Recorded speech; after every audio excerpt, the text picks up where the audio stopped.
Hello my yogis, welcome to my alignment tips series.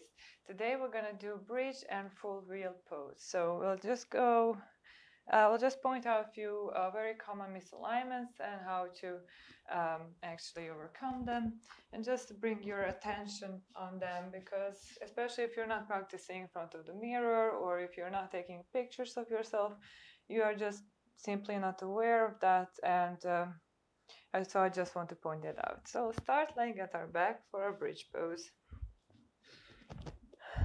So misalignment here in our bridge pose is that our feet are too wide and that our knees splay out as we lift our hips. And then we forget that the point is to open our chest and the upper back rather than actually lifting the hips as high as you can.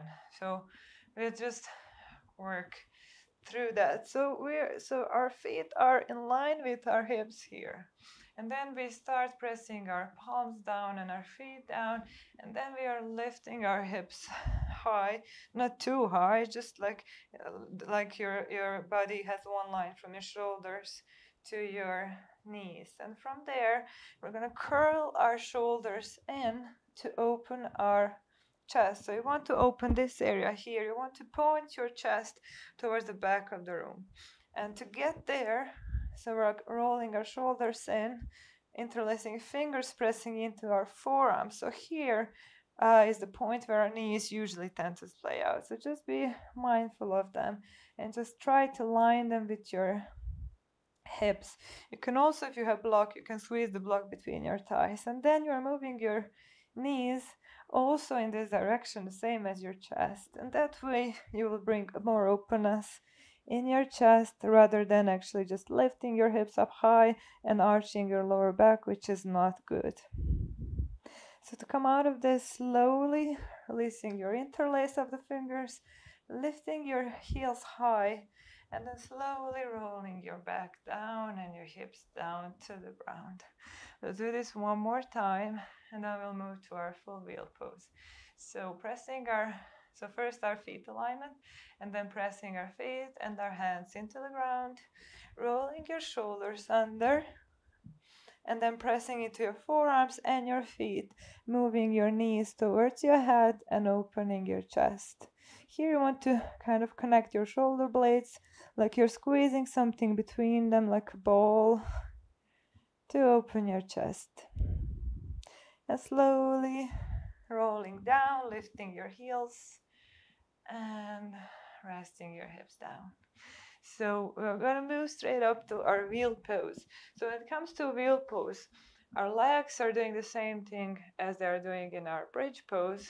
What's changed is our hands alignment. So the same way you want to align your hips, knees, and feet, the same thing you want to do with your hands. So in our wheel pose, we're having our hands like this. So we're going to lift off the hands. So what happens is that our elbows, like you see here on the video, elbows will want to splay out. So you want to move them, squeeze them in together as much as you can. And that way, this bone, this upper bone of your upper arm will kind of sit into the socket of the shoulder in correct way. That way it will prevent any injuries. So let's move on to that. So we're lying on the ground, and we'll place our hands by our ears, fingertips facing towards our shoulders. So again, our feet should be in line with our hips. So before we press up full, we'll first stop onto our head. So we're lifting our hips as we did in our bridge pose, and then we'll stop on our head. So here, just make those elbows parallel and really feel how your bone is sitting into your shoulder socket, and then lift up.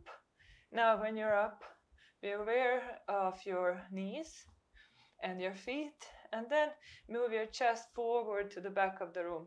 Again, you're moving your knees to the back of the room. Rather than being somewhere here, you really want to lift and open your upper back. Then to come down after this, move your chin into your chest and slowly roll down, bringing your heels high again. So I think I just did this with my feet wider than I should have. So I'll come up one more time. Really be mindful. These are the things you're really unaware of, and you constantly have to remind yourself to do it. So really put those feet in and keep your knees in line with your hips, and then again press up high. Always stop at your head just to make sure your elbows are parallel, and then come up. Gorgeous. And slowly to come down, chin comes to the chest. And that's it. And just for final touch, never just, it's always good to counter pose, not knees into your chest straight away, but first maybe to just extend your legs down, just to go easy on your spine, and then after a few seconds, maybe then you want to hug your knees in, just to be easy. And it's always good to add twist after you do your back bends to allow your spine to move in all ways, so you're always balanced. You always have to have a little bit of forward fold, a little bit of back bend, and a twisting action. And that way you will always be strong and safe.